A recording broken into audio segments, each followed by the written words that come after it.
this is Reba. Welcome to Teaching Tuesday. I'm so glad you decided to join us today. We're kind of on a journey here. We've been walking through a series called Reflections. And as we think about these reflections, hopefully you've been able to see the first few videos. If you haven't, I would encourage you to go back and take a look at those videos and check them out and find out kind of how this progression has gone. But basically, it is honestly just I'm sharing with you what I do on a personal basis as I go into the fall time of the year. And this is just a really great time looking towards the new year. We all think about New Year's resolutions, we think about setting goals and all these kinds of things, turning over new leaves, whatever you want to call it. But the bottom line is that we all want to be better people. And I truly believe that. I believe that there's something inside all of us that is striving towards making a difference in the world that we live in. And maybe that's just making a difference in your family. Maybe that's making a difference in your community. Maybe that's making a difference in your church. Maybe that's just making a difference where you work or where you serve. Whatever that looks like for you. But this is really what I believe God's put us here for, is to reflect His image. And so as we become, actually, the Bible tells us, image bearers, of Jesus Christ Himself, as we love others, as we give, and as we serve others in this time period that we have here on this planet. I don't know about you, but I want my life to have mattered for something at the end of the day. I really want my life to have made a difference in some way, shape, form, or fashion. And it may not be a worldwide difference, but I tell you, it's pretty incredible when you make a difference for one.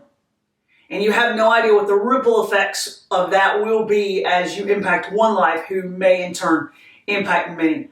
So that's really what my time of reflection is all about as I enter this fall season. Instead of waiting until I get to January 1 or December 31st and be like, oh man, I probably need to write down some things for next year.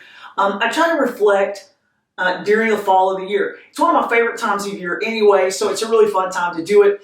But it's also a great time of just sitting down and thinking about, what have I accomplished this year? What were my goals that I set last year that I wanted to accomplish? Am I close to finishing those off?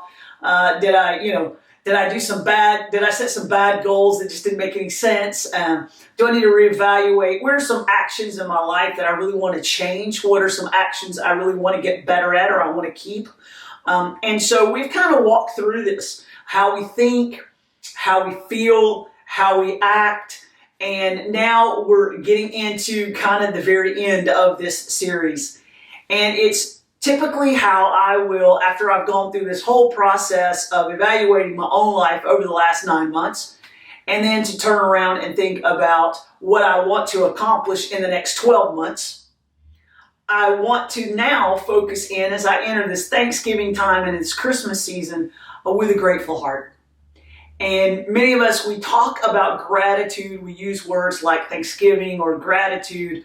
But honestly, I was in the stores yesterday and the trees are out, the Christmas candles are burning, all of the ornaments are, filling the shelves, and it's Christmas time already.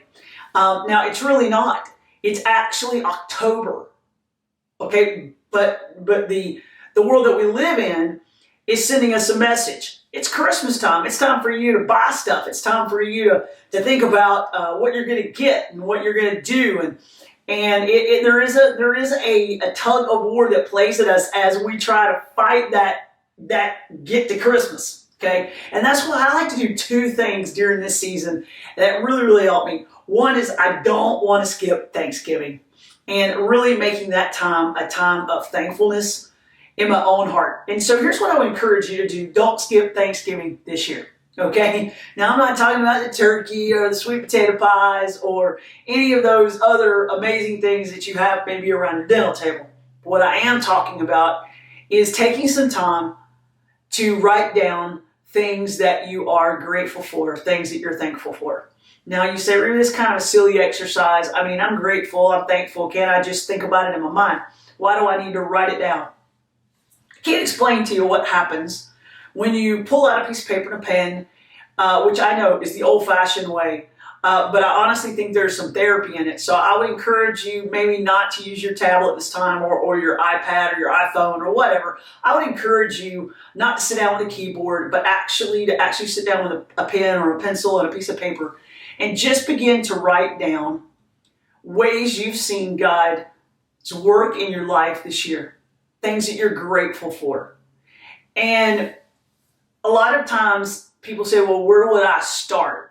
But here's what I think is ironic with the "where would I start" comment. Most of the time, we get through about 10 of them, and we're like, okay, I don't know what to be thankful for now. Okay, I'm thankful for my, maybe if you're married, I'm thankful for my spouse. I'm thankful for my kids. I'm thankful for my house. My dog. I'm thankful for my job. I'm thankful for, and we're like, and we're struggling. So this is an exercise to really help you to break that down. And I think about all the good things God has done in my life this year. I'm thankful that I'm breathing air. I really am. I'm thankful that I'm not sick right now. I'm thankful that my health is good enough to allow me to do what I do every day. I'm glad that I've lived this year. I'm really glad. I'm glad of that. I'm glad for life, for breath, for health.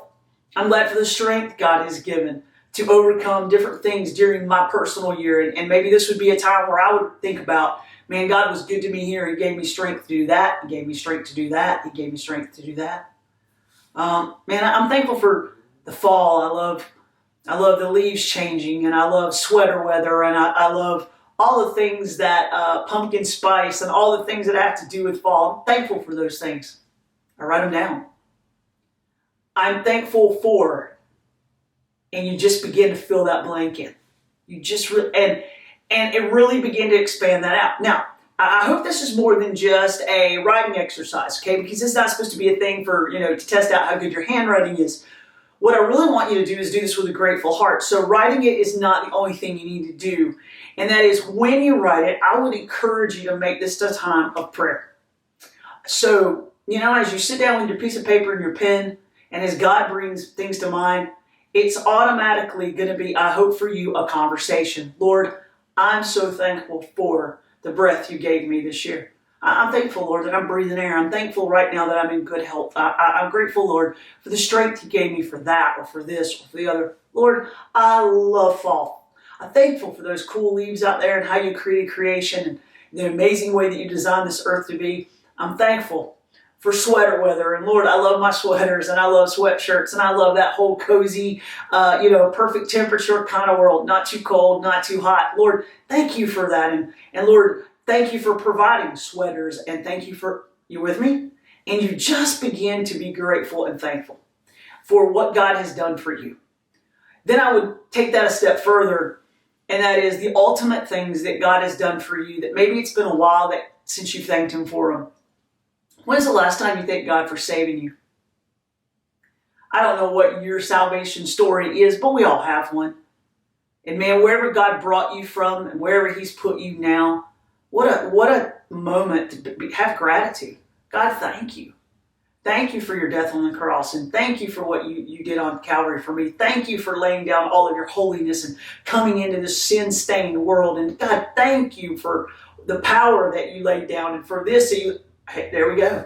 And you just begin to just thank God for His goodness, and you thank Him for who He is and for what He's done for us in the way of salvation, in the way of giving us wisdom when we needed it, and giving us love for people that we wouldn't normally have, and giving us ideas and creativity that I wouldn't have without Him. And so, these are things that many times, man, I don't often think about all these things, but during this time of thankfulness, I just trying to write these things down. Now, maybe you struggle, and maybe you'll get there with that pen and paper, and you'll find that you really have a hard time. And maybe you're struggling with some things that you don't understand why God has allowed in this past year. You don't get it. You really don't know why God allowed this person to pass away, or why did God allow this person to get cancer, or God, why did you let me lose my job, or whatever it might be for you. And in those difficult moments, I think all of us sometimes struggle to find things that we're grateful for. And the reason it is, it's not that God hasn't done anything good for us. The real reason it is because the thing that we don't understand and the thing that's so looming big in front of us is the negative thing. It's the thing I don't want. It's the thing I'm not grateful for. I don't want at all. And a lot of times I hear people say, well, Reba, doesn't God want us to be thankful and, trust Him in all things? Trusting Him in everything and being thankful for all things are two completely different worlds. And so I do think what God wants us to be thankful for in seasons that we don't understand and in situations that we don't understand is I think He wants us to be very thankful and grateful that He's sovereign, that He's in control, that He's good, that He can be trusted. And so, when I can't be grateful for a situation, a death, cancer, a bad news, a broken heart situation, those are not things I don't think God expects to say, Lord, we're just so grateful for this. No, I don't think so. I don't think so at all. In fact, I think that would really be generated hypocrisy on most of our hearts because we don't feel grateful at all. So what He is asking us to do is trust Him in those moments. And I think Job is such the perfect example of that for us. If you go back and you read through the first, especially several chapters of the book of Job, what you'll find is after devastating loss of so much, Job says this, I didn't bring anything into this world and I won't take anything out, so blessed be the name of the Lord. He says, Lord, even though you slay me, I'll still trust you in this moment. You don't see Job saying, God, thank you for killing all my kids and thank you for taking, having a band of robbers come and take all of my livelihood. No, you don't see Job thanking God for that. What you hear him say is, God, you can be trusted. God, I know that you're good. I know that in all of this, you're sovereign over all this, and somehow and in some way, you're doing something. And so maybe that's exactly what you turn your thanksgiving towards at this time of difficulty, is just to say, God, I don't know what you're doing in this situation, but God, I know you can be trusted. So I'm grateful and I'm thankful that you're bigger than this situation, and I'm grateful and I'm thankful that you're sovereign over the situation, and I'm glad you're in control, and all of these things. And really that begins to open up a whole new area of thanksgiving as we just thank God for the character of who He is, and not just what He's done for us, but who He is as a person, because that is our bedrock on so many occasions. And so really this becomes a moment, a time of worship. It really should. It becomes a moment of worship. It becomes a time of praise.